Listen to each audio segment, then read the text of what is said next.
Hello and welcome to Unacademy. As part of your NCERT fundamentals, today we'll be discussing a very important topic, which is the Revolt of 1857. When we talk about modern, Revolt of 1857 is the halfway point from the Company Raj to the Crown Rule. It is a very pivotal moment in Indian history generally. So what we will do is that we will understand the causes, the impact and the significance of this event generally, how it impacted everything in the larger context. But before we begin, as always, a very important announcement for you that the 24,999, which is the Manzil price or the summit offer, is ending today at 12 a.m. in the night. So do consider it. If you have ever considered us as a guide in your preparation, a 15th month course for such a low price will not come again. So do make sure that you become a part of our family through this price, the lowest it has ever been. Thereafter, now let's go into what we have to discuss. One important announcement other than that is that the July optional carnival is also ending today. So to get a discount of 50% in the course fees, use the code AMOPT and you can get the history optional course at half the price, and this is also going to end today at 12 a.m. So do consider these two deadlines that ways. Now with this, let's talk about the 2 to 3 important contours under which we'll understand 1857. When we talk about 1857, causes is always important. We've got questions in the mains examination to do causes. Then significance is equally important, and thereafter impact is something which we should also consider in the larger context, which is that these three topics or these three subtopics within 1857 are considered critical, which is causes, significance and impact. So we will also understand through the chapter and revise. Wherever there's a gap, we'll try to fill in that through the information which we know from other books other than the NCERT. Now let's first discuss the issues related to the causes. Causes is a very important topic. What are the causes of the Revolt of 1857? A very standard question can come. Here we have different heads, which is political, then we have economic, then we have administrative, we have social, we have religious, and these are generally considered the long-term structural causes. On the other hand, we have immediate causes in the form of the military changes. Then we have annexation of Awadh. And last but not the least, something which everybody quotes, which is grease cartridges. Now please understand one point, that if you ever say that the reason why 1857 happened is grease cartridge, you are falling into the trap of the British. K.N. Mallison, who were the first historians to write the history of the 1857, argued that it is just a mutiny based on grease cartridges. This is something you need to understand, that if you are talking about grease cartridges, you are trivializing the whole event. It is not a mutiny, it is more than that. We will discuss what is its nature, but the argument is that if you say that it was just a cartridge which led to a revolt, it is a very gross simplification of the whole process. So we have to make sure that we consider the long-term and systemic causes. In a way, the causes of 1857 was nothing but colonialism, and one important long-term cause was it being a culmination point. We'll discuss this point wherein resistance was something which was already happening. It's not that the 1857 was an unprecedented event. It came out of the blue. One random day the Sipahi got up and said that we will rebel. That is not true. The grease cartridge issue basically trivializes the larger gravity, which is colonialism produced 1857. Now what the chapter does is, the NCERT chapter does is, it emphasizes on the political first, and the emphasis of the chapter is generally on the political and economic, not on the other aspects such as Lex Loci Act and the social. So what it actually talks about is how there is an anger which is developing within the political classes of India, specifically the ruling class, which had now lost out to the British, wherein gradual loss of authority and honor. Over and above that, how British residents through the subsidiary lines, when they were sitting in the courts of these rulers, they were undercutting the authority. It again talks about how Dalhousie had created a structure in which subsidiary lines plus doctrine of lapse was working very, very well, and now they were applying doctrine of lapse also. Awadh annexation is not a long-term cause but a trigger, which basically means that the people who are coming from Bengal, the most of the recruitments in the Bengal regiment for either Bengal or Awadh, and therefore that Awadh connection is something which is very, very important. That Awadh connection in a way allows for the concept of the anger building up and coming out. And then it talks about what is the specific grievance of the Mughals, what is the specific grievance of Bahadur Shah Zafar, and how Zafar was going to, as it is going to be the last Mughal, because his successor had not been in a way recognized, and Redfort they would have to vacate. So by 1856, which is also the year of annexation of Awadh, and along with the time that Canning had said that Bahadur Zafar, you're the last Mughal emperor, we will recognize and give you pension, it was very clear that the political frustration was rising. So when we talk about political, it is political frustration. It was quite obvious that the political classes, if they got a chance, would have rebelled or at least become part of something like this.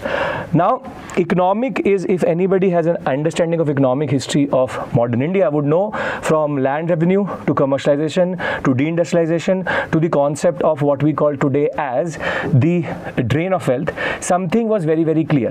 The idea that economic sphere, there is a very big negative impact, and the negative impact is there is tenantization, every peasant becomes a tenant in the permanent settlement area, over assessment, and there's an economic frustration and anger also.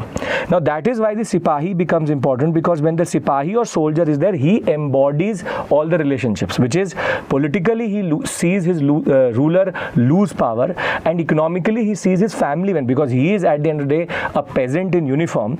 So therefore he sees his own men and his own family go into poverty, indebtedness because of the land revenue settlements. That is why Awadh annexation was important, because before Awadh, this Bengal regiment did not really know what was happening within the countryside. But once Awadh annexation happens and the permanent settlement is pushed into Awadh, that creates a certain chain reaction, which in turn becomes a trigger for the revolt of 1857. So economic and political frustration is something which is systemic to how colonialism was working. They're here to exploit, they're here to loot. Now, administrative corruption and a confusing judiciary is something which also added to the problems, where the British had created such a complex system that they did not understand how the whole system worked, and people had too many forums of legal redressal. But corruption at the grassroots level, with the connivance between the planters and, for example, the what we call as today as the money lenders, and even the connivance between the zamindar, planter, and the magistrate and the collector, in turn creates a lot of issues. Now, what is more important is social and religious. These are two things which are connected to one another. See, the British never had a plan to convert the whole society of India into Christianity. Missionaries were a problem. Missionaries were acting through the 1813 Charter Act itself. There was a bigger entry of the missionaries into India. Previously, they were operating from Serampore, Danish or the Dutch colonies. However, once 1813 Charter Act comes in, Christian missionaries are allowed to enter into India through the British settlements also. And that is where Christian missionary activities were creating a lot of, and this is a very important word, anxiety and fear. This anxiety and fear is very critical, because this anxiety and fear is embodied by the Sipahi. The anxiety and fear is that the British are going to convert us. There was no set plan, but the actions of the British therefore cascade. First is socialist reform movement.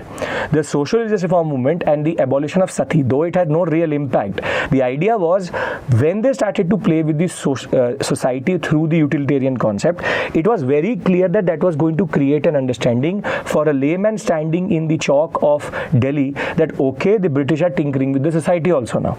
And herein lies a very, you can say, problematic act, though it was just a demand of the Christian missionaries which the British actually accepted, which is called the Lex Loci Act, the Religious Disabilities Act. Basically, previously what used to happen was, which is the idea is that if before Lex Loci, if your son converts to Christianity, the father had the right to not give property to the son, which is inheritance could be blocked to a son who had converted to Christianity.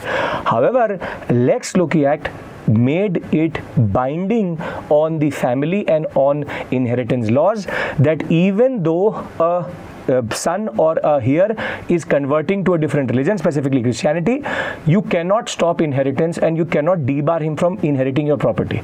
So therefore, what Lex Loci Act did was that it changed the rules under which inheritance laws was changed, and this is where the real fear actually and anxiety starts to become even more pronounced, wherein the rumors will also start to come in that the British are mixing the what we call as bone into atta and this and that, though not technically true, but the idea is this is where the optics matter. This is a frustration which would obviously be there. This is a frustration which was automatically compounding.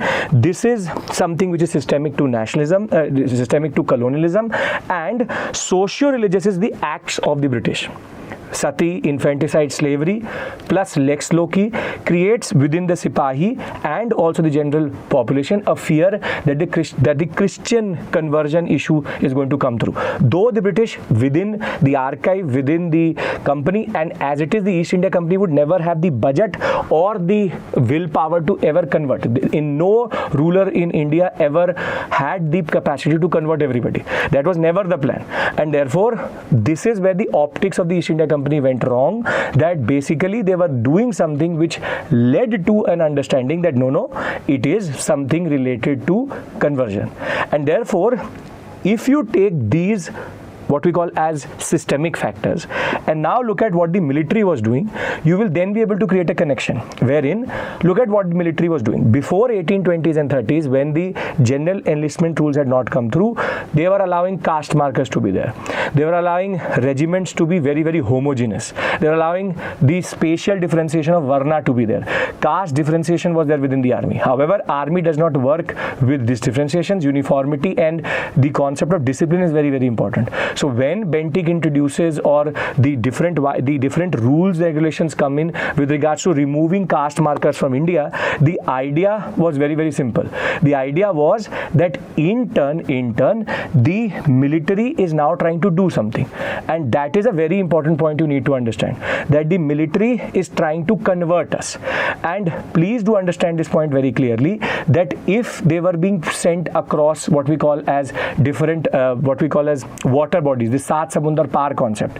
The idea was Saat Samundar Par would actually not work when it came to the concept of caste markers or varna markers. There was a very important concept which you need to understand, which is that the military, the rules and regulations were to discipline, were to generalize. However, they were looking at through the concept of caste, through varna, and see, they are now sending us across the seas. They are trying to remove our caste. Thereafter, they are removing the caste markers. They are now making us sit with the other varnas. All of this is compounding together. They're not getting the bhatta to go across the sea to foreign, what we call as countries, or the concept of bhatta for foreign enlistment and deployment. They're not being in a way treated well. Lot of racial antagonism, discrimination which is happening generally. And therefore, the military, it is very, very clear. Each act in turn was compounding to systemic issues. So when we see the military and the systemic issues together, we create a certain understanding that okay, it is not just the military. These are immediate causes, but they have larger concepts attached to it. Now, annexation of Awadh is first a trigger because the homeland itself was annexed. They thought that Awadh will never be annexed, and the idea was grease cartridge is basically the last straw or the last nail in the coffin. That you have political frustration, economic frustration, you have administrative corruption, you have the fear and anxiety of conversion, plus the idea that military caste markers are being removed, general enlistment rules are coming through. We are creating a certain understanding in which the changes which are needed for a homogeneous army, a disciplined army, are seen as religious causes, and therein comes the grease cartridge, which is a cartridge which is laced with the fat of cow and pig, and that is where the religious sentiment is hurt. And and in turn leads to the revolt of 1857. Now please do understand this point, that the causes cannot be independent. This is just the trigger. The trigger was only pulled because of these issues working together in the psyche of the Sipahi. It starts as a mutiny. It is a mutiny in the beginning because the Sipahi embodies all the fears and all the frustration which is there in the political, economic, social, religious. And therefore the grease cartridge is the last straw. Therein lies the Barakpur incident, Mangal Pandey, and that in turn introduced the revolt of 1857. Now, can we say that there's no psychological issue? Can we say that the revolt of 1857 is one-off event or is an unprecedented event? No. Psychologically, the Santals defeating the British, what was happening in the Crimean War, all of these things come together and in turn also create the context in which this culmination is very, very important. And over and above that, the idea is that the psychological aspect was something which is quite important. Over and above that, the Indian subcontinent was going through Sannyasi, Fakir, Velu Thampi, the Vellore mutiny. This was not the first mutiny. Vellore mutiny had already happened in 1806. Please do understand this, that 1857 is not unprecedented. It is a culmination point. It is a sum total of all the tradition of resistance which had existed between the 1780s to the what we call today as 1857. So whatever happened between the 1760s to 1857 is like the boiling point. It is when the bomb bursts. The idea is the triggers were always there, the tradition of resistance was always there, and therefore please do understand this point, that 1857 is not a spontaneous and unprecedented. We already have precedents for it, but they were localized, they had their weaknesses. 1857, the theaters are a little bit bigger. It's a bigger outburst. Why am I telling you this? Because the mains questions come in this context, which is it a culmination of a long drawn process of resistance? Yes, it is. How?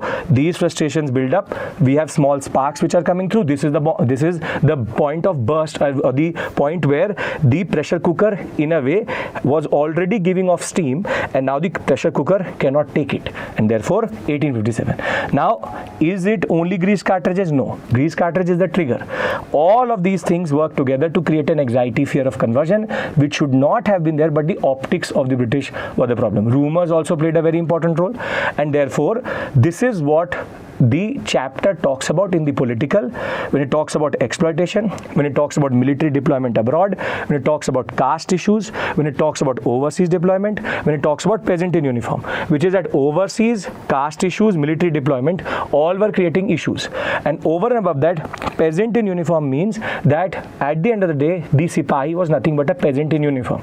He may be in the services, his relatives may be in the agricultural sector, and therefore this exploitation, economic causes come together. And from this point, the chapter transition into the concept of a mutiny becomes a popular rebellion. What these red dots actually represent is the main theaters. Why do I call them theaters? Because they're not connected in a way, which is that, for example, Kanpur and Jhansi are connected. Then you have Lucknow, which is independent. You have Meerut, Delhi and Bareilly connected, but they're independent of Jhansi and Kanpur. Faizabad and even the Jagdishpur incident is again independent. Other centers are there. The idea is they are in a way a cluster, but they are not connected. It is not a conspiracy. It is not a planned event. It is in a way a moment in which the mutiny starts and in turn leads to a trigger reaction, a domino effect. And that is why once, for example, Delhi was captured, for example, Jhansi was captured, or Lucknow was captured, or Kanpur was captured, wherein we took the British administration into our control, there was no set plan. There was no end game. Because, okay, killing every Britisher in Delhi was the easiest thing which you could do. After that, nobody knew where this movement was going to go or this revolt was going to go. And this is where you have to understand these are theaters and not one connected story, because they all have their own frustrations and representation, and they are isolated events in the larger concept, rather than seeing it as one conspiracy, which the British also perceived at one point of time as a Muslim conspiracy. That is not true. That is again K.N. Mallison trying to argue that it is something where it was a conspiracy. No, it is a reaction to colonialism, not a unprecedented one, but a culmination. Now, here why do I want to emphasize the aspect that there is no end game? Is out of this, for example, Delhi Urdu Akhbar, what we call as excerpt, which is given in the chapter. This tells you that after the revolt of 1857 happened, meaning that Meerut Sipais came, they went to Bahadur Shah Zafar, they said that this is the peshkash, we want you to be our leader. They were trying to show a lot of very sophisticated understanding of history that they wanted to legitimize through Bahadur Shah Zafar. The idea was, now what? And that is where the Delhi will fall on 12th, 13th of what we call as May, and 14th June, just 1.5 months down the line, you see what is the situation in Delhi. It talks about how people are in a way only eating vegetables and saag, whatever is available. The brinjal, the kaddu, whatever could be found is now rotten. Further, there's a food shortage across the sector itself. The garden inside the Red Fort gives you a little bit of vegetables and food. Further, it talks about how water had become a problem, and the big elites were now actually going themselves and getting water. Further, the idea was that every mohalla was now either trying to cut corners, was doing, but the most important point is decay, death and disease was now pushing through Delhi. This is where there's no end game. If it was a proper planned event, they would know what to do after this point. The Sipahi regime will be there till September, but by June itself, they were now struggling to make sure that where does the food come from, where do the supplies come from. Khan Bahadur Khan, that was quite important. Bakht Khan was very important. He linked Bareilly, but still, the problem is that they were just waiting for the British to recapture this sector. Same story in Kanpur, same story in Jhansi, same story in Lucknow. Killing the British resident and officers was easy, but after that, managing those sectors within a constellation of British sectors where a lot of princely states and rulers also remained loyal to the British, it was something where 1857 needs to be perceived as a movement, not even as a movement, as a moment wherein there was an outburst. That outburst was a culmination of a long drawn process, but there was no set plan after that. It's not a planned event. You need to understand this. Now, the chapter thereafter transitions into the concept of company fights back. You have Hudson, you have Nicholson, you have Neil, you have Havelock, you have multiple personalities who are talked about, who are basically going to argue and in a way say that we need to recapture these sectors very quickly. And between 1857, late 1857, which is September onwards to 1858, every theatre will fall systematically, because there is no reinforcement, there is no arms and ammunition, there is no food. And for example, Hudson and Neil played a very important, Nicholson played a very, very important role in Delhi. Neil played a very important role in taking back Kanpur. From Sati Chaura Ghat to the Bibi Ghar incident which had happened in Kanpur, Neil will burn every village he used to cross. And this is a very important point I want to make here also, is that one of the most important features of the 1857 revolt was not the revolt itself, it was violence. Violence from our side and then violence from the British side. Unprecedented level of violence was done. Sati Chaura Ghat and Bibi Ghar incident in Kanpur, British women and children were burnt alive in Bibi Ghar and shot at Sati Chaura Ghat. And over and above that, then Neil took back Kanpur in the most brutal way possible itself. There was utmost level of destruction and problems in this sector. And the idea is very, very simple. British now were retaliating, were taking revenge for whatever destruction and issues had entailed previously. So therefore, when the company fight backs, it is very, very brutal, extremely brutal in the larger context. This is a very important point you need to understand. There will be, every theatre will fall, and it will fall systematically. The people who will run away or will be doing guerrilla warfare, they will also be captured through treachery, because 1857 was not in a way connecting all these dots. That is the problem, where the taking back was very easy. Now, what is the nature of 1857? This is a very important point. A lot of people say it is the War of Independence. A lot of people say that it is a mutiny. Let's be very clear and say that it is more than a mutiny but less than a War of Independence. Why is it a less than War of Independence? See, V.D. Savarkar argued that it is a war of independence, but that was a rhetoric to mobilize people. If you analyze the revolt itself, firstly, there is no set plan, there's no concept of a nation that we are going to create India. No, because there's no coordination between, for example, Begum Hazrat Mahal and, for example, Bahadur Zafar, or Bahadur Zafar and Rani Jhansi. There's no coordination. They were not trying to create a confederacy or a country or a nation. It was just an outburst, and therefore it is not a moment of nationalism, because nationalism would have entailed a larger concept of oneness, symbols, and everybody coming together. It is believed that only 1/3 of India's land area and 1 out of 4 Indians had only rebelled at this point of time. Then if that is not, it's not a mutiny, because that is demeaning, and it is less than a war of independence, then what is it? It is called a restorative rebellion or revolt. The right word is revolt. It's a restorative revolt. Rebellion is done for concessions, revolt is for overthrowing. Why the word restorative? Because it is a restorative of a past political system. Everywhere they restored the old elites, the old political elites.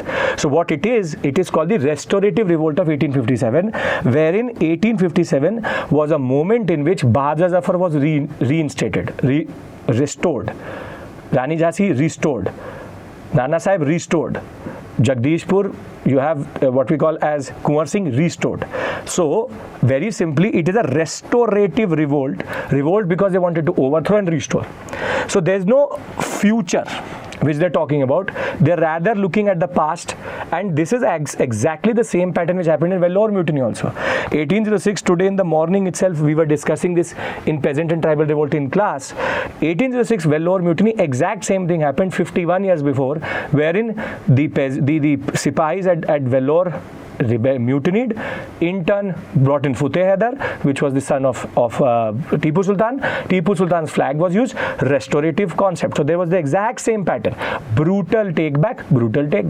So the nature of the revolt of 1857 is a restorative revolt. Please do note this properly. Now, what is the aftermath? This is the significance and impact. Aftermath is, now the British Parliament is convinced that the company cannot take care of the Indian settlements, Indian colony, and this is the end of company rule. And through the Government of India Act, or what we call as the Good Government Act 1858, the power was transferred from the company to the crown. And what happens vis-a-vis that? Governor General of India now becomes Governor General and Viceroy. The Court of Directors and the Board of Control, both gone. And who will take care? Secretary of State with his council of 15 members, all the India House. Further, the Queen's proclamation is going to come through. Whatever the British understood, they put it on paper. We will not annex, we will not push into society, we will not convert, and please rest assured we will not do anything. So the first change, as talked about in the chapter itself, is the Secretary of State's appointment, a cabinet member, a part of the British parliamentary cabinet, to be now the one who is going to govern India. And the India Council, the India House is created. Governor General now becomes also the representative of the Crown, so he is given the title Governor General of India and Viceroy.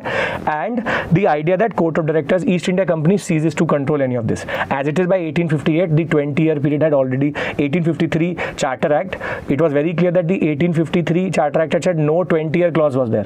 So by 1858 there was a lot of contemplation what to do. But this is where the British now said it's a rude shock, 10 to 15,000 Britishers are dead. It is a very big shock to the British, so they took it away. Then there are changes in the military, wherein now the Bengal army is made again homogeneous. Caste regiments will come through that keep them homogeneous, and the ratios are changed. 1:2, 1 officer on 2 Indians in Bengal, and in Bombay and Madras 2:5, 2 officers for 5 men.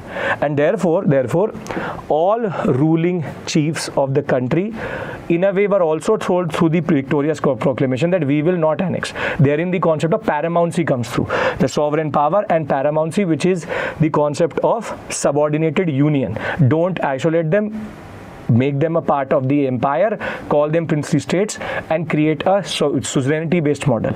Further, it was decided now we will make sure that we have caste regiments, Gurkha regiment, Sikh regiment, the Pathans, they are all, the concept of martial race comes through. And over and above that, we will not touch the customs, and the new phase of Indian history is introduced through the revolt of 1857. Now the chapter ends with a very interesting timeline, which is subsidiary alliance of Awadh to Nawab Wajid Ali Shah removed, to the trigger. Thereafter, 10th May, Meerut, 11th, 12th and 13th, it is Delhi. 11th, 12th is a transitionary, Delhi will fall. Then you have Aligarh, Etawah, Mainpuri and Etah by 20 and 27th of May. Lucknow, 30th of May. May, June, the mutiny turns into with people now becoming a part of it. And by September, Havelock and Outram has entered Lucknow. And by 12th September, Delhi had also fallen. And by June of 1858, unfortunately, Rani Jhansi will also die, and thereafter Tantia Tope and everybody will be, in a way, their friends will give up them, there is treachery, and they will also be killed. Now, before we end, please do understand, causes are very important. Systemic, short-term, long-term, together working in the psyche of the Sipahi. Second is the course itself, what happens in each of these theatres is immaterial to you because you can't write it in a 150-250 word answer. Basic dates have been given by the NCERT also. Nature is something again which the NCERT does not talk about. I am telling you how to perceive it. Lot of information is there available to you. Please do understand, it is something which the UPSC also asked as a question, that how is it more than a mutiny, less than a war of independence. And this is a very important point you need to understand. Restorative revolt. A mutiny is when the army rebels. Coup is when the army captures power. Rebellion is when you rebel to get concessions. Revolt is when you want to overthrow. That is why we use the word restorative revolt of 1857. So on this note, I would like to end this session. I hope that you're liking the NCERT Fundamental series. We're trying to give a lot of fundamental understanding for these topics. This is just not enough to answer questions, but at least gives you a base to work with books such as Spectrum or even Bipin Chandra. Thank you. Take care. Bye-bye. NCERT books are unavoidable to crack the IAS exam. Not only is the content of these books authentic, but these books also help a civil services aspirant to build conceptual clarity. And most importantly, lots of questions in the civil services examination are directly asked from NCERT books. But the aspirants often find it difficult to cover these books, or worse, they even end up ignoring these books. We at Unacademy IAS English are going to make the reading and understanding of the NCERT books easier. We present NCERT Fundamentals course, a free initiative of Unacademy IAS English. What are the highlights of this program? Comprehensive coverage of the most relevant NCERT books for the civil services exam. Prelims and mains practice questions in each session to test your understanding of the fundamental concepts. This course begins from 12th of July every day at 6 p.m. right here on our YouTube channel. Subscribe to the channel now.